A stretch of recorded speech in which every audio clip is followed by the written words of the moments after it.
So it turns out I'd messed my mic up more than just flipping a switch.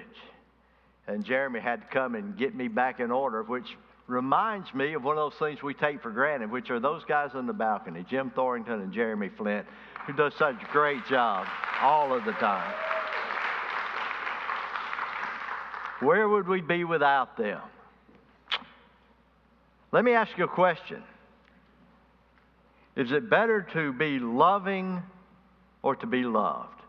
Is it better to be loving or to be loved? That's a good question, isn't it? Whose life is most transformed? The one who reaches out or the one who is impacted by love that is given to them? Before you answer that, I want to read a story to you that I found not long ago by Robert Fulghum. Some of you know him. Listen to this story. It's called The Good Stuff. The box contains those odds and ends of personal treasures that have survived many bouts of clean it out and throw it away that seize me from time to time. A thief breaking into that box wouldn't take anything. He couldn't get a dime for any of it. But if the house ever catches on fire, that box goes with me when I run. One of the keepsakes in that box is a small paper bag, lunch size. And though the top is sealed with duct tape, staples, and several paper clips, there's a ragged rip in one side through which the contents may be seen. This particular lunch sack has been in my care for maybe 14 years. But it really belongs to my daughter, Molly.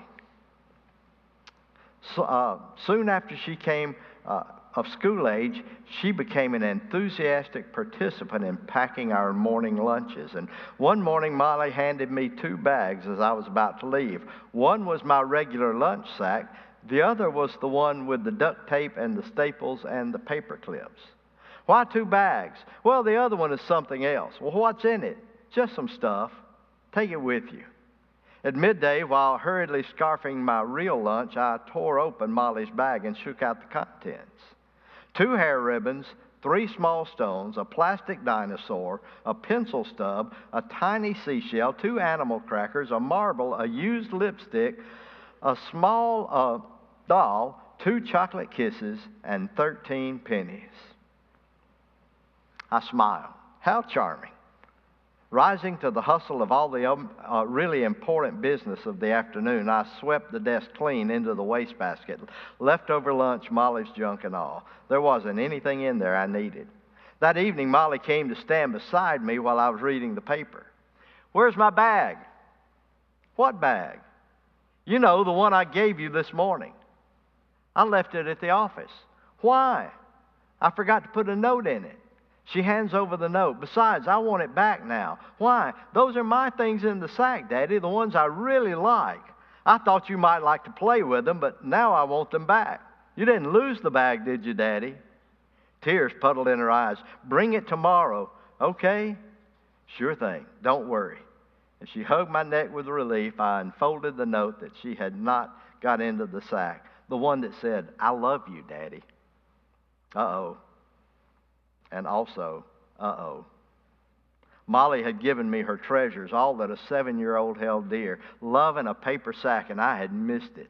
Not only missed it, but had thrown it in the wastebasket because there wasn't anything in there that I needed. It was a long trip back to the office, but there was nothing else to be done. And just ahead of the janitor, I picked up the wastebasket and poured the contents on my desk and found the jewels. And after washing the mustard off the dinosaur and spraying the whole thing with breath freshener to kill the smell of onions, I carefully smoothed out the wadded ball of paper brown sack and put the treasures inside, carried the whole thing home gingerly like an injured kitten. The next evening, I returned it to Molly, no questions asked, no explanations offered. After dinner, I asked her to tell me about the stuff in the sack. It took a long time to tell. Everything had a story, a memory, or was attached to dreams and imaginary friends. To my surprise, Molly gave me the bag once again several days later. Same ratty bag, same stuff inside. I felt forgiven and trusted and loved. Over several months, the bag went with me from time to time. It was never clear to me why I did or did not get it on any given day. I began to think of it as the daddy prize and tried to be good the night before so I could take it with me the next morning.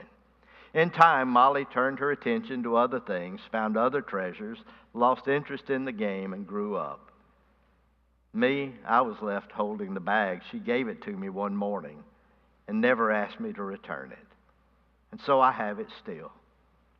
And sometimes I think of all the times in this sweet life when I must have missed the affection I was being given. A friend calls this standing knee-deep in the river and dying of thirst. So the worn paper sack is there in the box, left over from a time when a child said, "Here's the best I have. Take it, it's yours. Such as I have, give I to thee." I missed it the first time, but it's my bag now. Isn't that good? Isn't that good? Is it better to be loving or to be loved? The truth is, something happens to you when you're on the receiving side of love, especially when you know it was freely given and not earned or expected. This has been an exceptional week in our family. On Tuesday, Bethany and her husband Madison welcomed their first child, Carter, and Judith and I, along with his parents, got to be some of the very first people to welcome him into the world. You know what that feels like. You've been there yourself. You know what a privilege you've been given. But that's not all that happened this week. On Monday night, my telephone rang, and it was J.D., my 5-year-old, calling me on the phone to say, "Granddaddy, Doc, guess what? We just left baseball practice. My very first one. It was great." Not only did he say it was great, he said that I was great. And we got to play ball some yesterday afternoon. He really is. This kid is phenomenal. I'm just telling you. There's something about the fact that he wanted to call and let me know. That's special, isn't it? When somebody lets you know, "I love you, and I want to share something special with you." No wonder Jesus invited his disciples to abide in my love. That's what we talked about last Sunday morning. How the love of Jesus can transform you from the inside out, and how when you experience it, you'll never be the same again. In my own life, I would divide my life between before the time when I really knew he loved me and when I found out how much he cared about me. But Jesus didn't stop there. He carried it a step further in the upper room when he said to his disciples, "This is my commandment, that you love one another as I have loved you." Love one another. We're commanded to become the love of Christ in other people's lives. He calls us to love one another. And that's the answer to the question I asked earlier. Is it more important to be the one who loves or to be loved?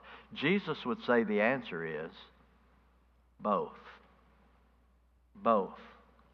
We are to love one another. You need to love to offer grace and truth and encouragement and support to the people around you. You need to be loved to feel what it means to know other people really care about you. In the Church of Jesus Christ, both of these qualities need to be at work at the same time. We need to be loving and to be loved. It needs to be part of the DNA of who we are as a church. You know, that's one of the things I love about this church. I love the fact that we care about one another. It's almost impossible to come into this place and not feel like somebody cares about you. Somebody is praying for you and lifting you up. A while back, I read an interview with a well-known megachurch pastor, and he said people should be ashamed of themselves if they do not attend a church where children only worship with children, where middle schoolers only worship with middle schoolers, where adults only worship with adults. As long as you're with your own kind, that's where you ought to be. But if you find yourself in a mixed group, you should be ashamed of yourself. And I thought about that, and I thought about our church, and I thought about the fact that when we have greeting time on Sunday morning, that there are adults who know our small children's names, and I see some of our youth and college kids hugging the necks of our senior adults, and how much we enjoy being together as a fellowship, and what a privilege it is to be the pastor of a multi-generational church. What a blessing that is. Read an article just this past week in the Alabama Baptist about the return of the neighborhood church, about the idea that people are coming back to those places where you can love and be loved, and not just be part of the crowd. What a blessing that is. To be in a place where everybody knows everybody else's name. I can't help but think that's the way the Lord wants His church to be, when we love one another. It reminds me of that time when Jesus challenged His disciples to feed the multitude. And you remember, nobody knew what to do. Where are we going to get this food? Where are we going to get the money? What are we going to do? What do you mean feed these thousands of people? Except for Andrew. You remember what Andrew said? He said, Lord, there's this little boy here.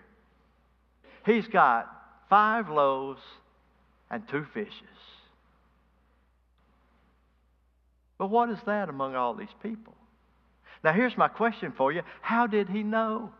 How did Andrew know about that little boy? Unless he had been walking through the crowd and talking with people and getting to know them, and he met this little boy who showed him the lunch that his mother had packed so he could come and spend all day listening to Jesus. No wonder Andrew's one of the first people I want to meet when I get to heaven. I think he is one of God's phenomenal, loving people. That's what God wants us to be. That's what God wants us to do. To be like Andrew, to love one another. So how do we do that? Well, Jesus tells us in the upper room on that night before He was betrayed and before He would give His life as a ransom for many. So let me share some things with you this morning that you need to know. The first one is this, that you need to let your love be rooted in the love of Christ. Jesus said, "This is my commandment, that you love one another as I have loved you." His love is the standard by which we love one another. That's so different. His standard is so different from the world around you's standard. The world says, if you love me, or if you prove you're worthy of being loved, then I will love you. Once I've checked you out and know that you're okay, then I will love you. But until then, I'm going to hold back. I'm not going to pour myself out until I know it's safe to do so. That's not the way Jesus loved. What does it mean to love the way Jesus loved? It means you choose to take the initiative in loving. You love first before you wait to see if you're going to be loved. I'll love you like Jesus loves you. Graciously, mercifully, abundantly, personally. I will love you truthfully, sacrificially. I will love when it is easy. I will love when it is hard. I will do my very best to allow my life to let the love of Jesus flow through me. I want to love the way He has been loving in my life. The only way you can love in that kind of way is to have experienced Jesus loving you.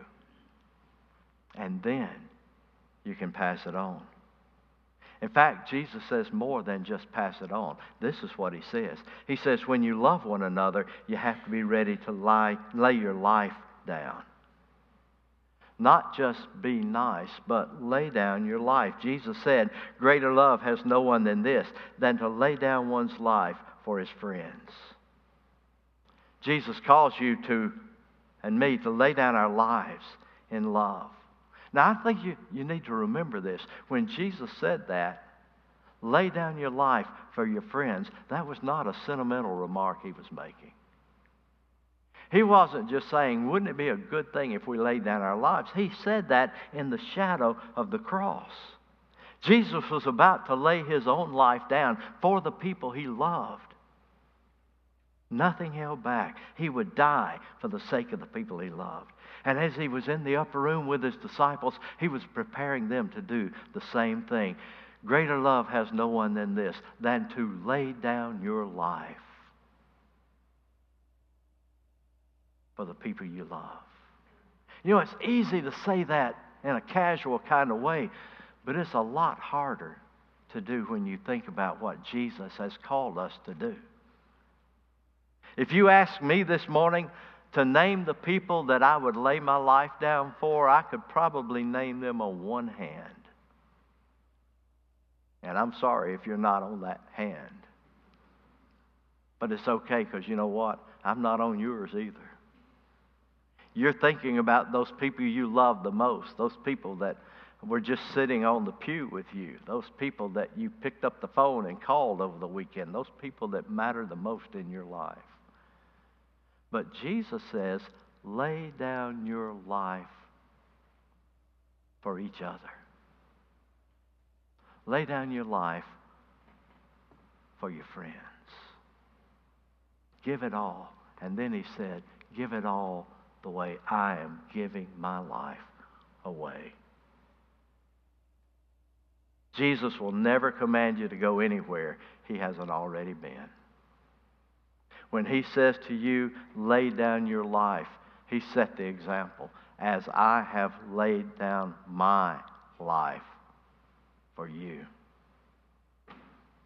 Love means laying down your life. What does that mean? Well, sometimes it may mean love to the point of death. It may mean it's going to cost me everything I have to love those that God has put in my pathway. Sometimes it means being willing to obey the Lord's call to lay down your life for Him and for others by doing something He's calling you to do that's really hard to think about. To go to a new place, to do a new thing, to follow in a new way, to trust God in ways you've never had to trust Him before. Sometimes that's what it means to lay down your life. But mostly, it means laying down your life a day at a time, a need at a time, a choice at a time, all the time. Laying down your life is not that time when you hit that dramatic moment, and in that dramatic moment, you know, I stood when I had to stand. I died when I had to die. Most of the time, laying down your life means, what am I going to do on this Monday morning, this Tuesday afternoon, this Thursday evening? What am I going to do to lay down my life for the sake of other people as I give God's love away? And we have to be careful that we lay down our life. Mostly it simply means this. It means understanding love requires sacrifice. Love is never easy.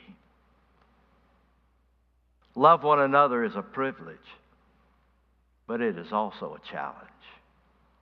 Love one another means I will give up what I have to give up for the kingdom's sake and for the sake of the people I love. We love one another when we make the choice to build each other up. In the book of James, the Bible tells us the tongue is the most powerful part of the body, that it can be used to bless or to curse. It can be used to build up or to tear down. And when we love one another, we make the decision to be people who build one another up. Jesus made that decision in the upper room, and He challenged His disciples. He said, no longer do I call you servants, for a servant does not know what his master is doing, but I have called you friends. I have called you friends. Can you imagine how those men felt as they sat around Jesus in the upper room? They had followed Him. They had called Him Master. They had called Him Teacher. They had called Him Lord. One thing they had never called Him was friend until He called them by that name. You are my friend. And Jesus says that to you. And Jesus says that to me. You are my friend. Knowing that the shadow of the cross loomed over him, Jesus still made time to build up these people that he loved, to take time to let them know, you are important in my life. You matter to me. You are critical to me. I love you. When we love one another, we follow that example. We make the decision, yes, I will be one of those people who builds up the people around me. We speak the love of God into one another's lives. Committed believers should be some of the most encouraging people around. Just being around them enriches your life. Some time ago, I learned about two kinds of people in the world. Now, there's others, but these are the two I want to talk about today. Some people are VDPs, and some people are VEPs. Which one do you think you'd like to be? A VDP or a VEP? Which one sounds best to you? Well, let me tell you a little bit about them. A VDP is a very draining person.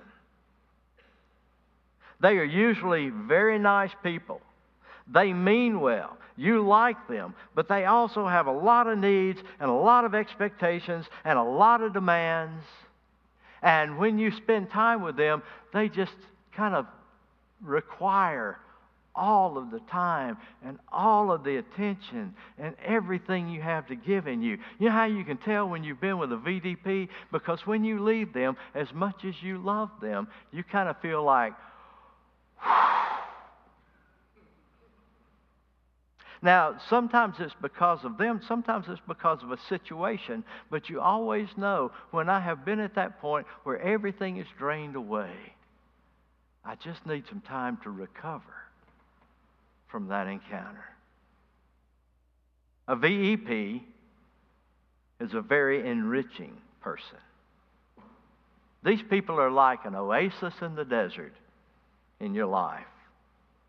When you see them, they're always glad to see you. Their eyes light up. There's a smile on their faces as though they said to you, at last you're here. I've been waiting all day for you. They look you in the eyes. They pay attention to what you're saying. They build you up. They invest in you. They encourage you. And when you leave them, you feel like $1 million. You know, I have been around somebody who has invested in my life. Now, here's the thing we need to know. We need both of those people in our lives. We don't need to run around and say, you know what, I only want those people that build me up. I only want those people who encourage me. I only want those people who are there for me. But I don't ever want to have to be there for somebody else. You do.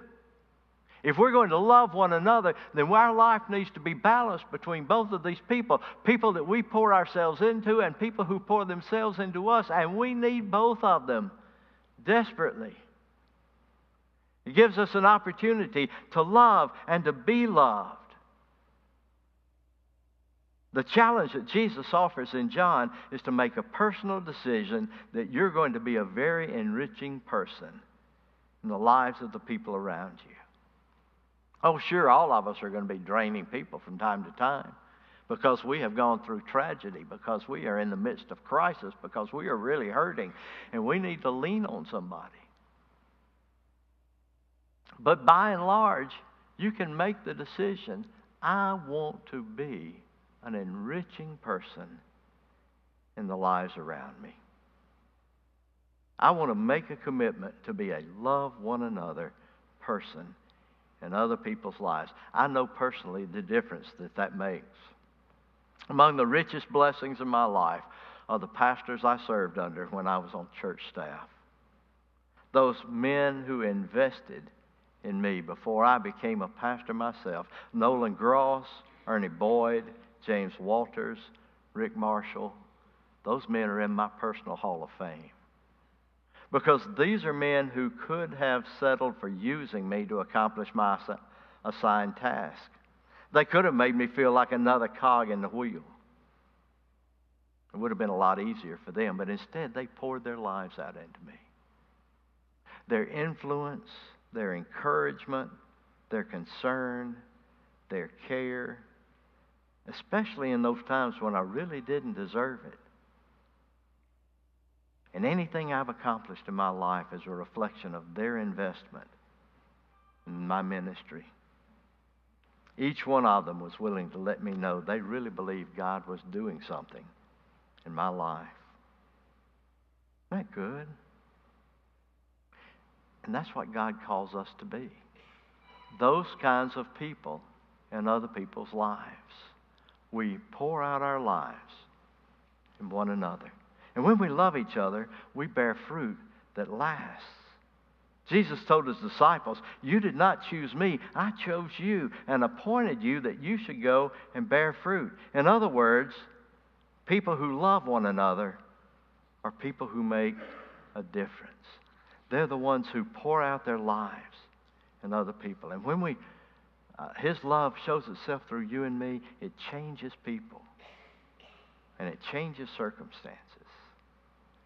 And it can change eternity in the lives of people who are looking for someone who is a genuine example of what it means to follow Jesus. The most important thing about being commanded to love one another is Jesus is calling his disciples and you and me to an active faith. It's putting your life into God's hands and asking him to use you in the lives of other people. So God calls us to love one another. Here's the thing. It's a call of a lifetime. Bearing fruit doesn't have to happen overnight. Bearing fruit is a constant call. You don't have to bear fruit for one season. It is for every season of life. Love one another is the key. Live a life that has impact because you cared. Because you poured yourself out. Because you made a difference in other people's lives. A long time ago, somebody gave me advice. Haven't always done a good job living up to it. But it's a great challenge. This is what they said to me. Just people will generally forget what you said, but they'll always remember who you were. Ain't good? People will generally forget what you said. You know, as much as I would like to, I would love to say, okay, everybody that was here last Sunday, stand up and tell me the main points of that sermon. Of course, I'd also hate for you to look at me and say, okay, big boy, you go first. But people remember who you are and how you cared and how we treated them and how we love one another. And that's God's call. But it all begins by knowing him and his example. And maybe you're here today and you don't know him. Maybe you got up and came to church this morning and you don't know quite why. But now you do. Because you need to know Jesus. In a minute we're going to stand and sing an invitation hymn. And that's going to be your invitation to come to know Jesus. And if you need to trust Christ, if you'll come find me up here, I'll be more than glad to introduce you to the one who changes everything. Maybe you're here today and you're recognizing, you know what? That's the kind of fellowship I need to be a member of. I want to be in one of those love one another places, and I think this is it. And you need to come and join the church. Maybe there's another decision because you know this is what it means to lay down my life, and God's been dealing with me, and today I just want to say, I surrender. Is there another decision you need to make? Let's stand together. Let's sing. As God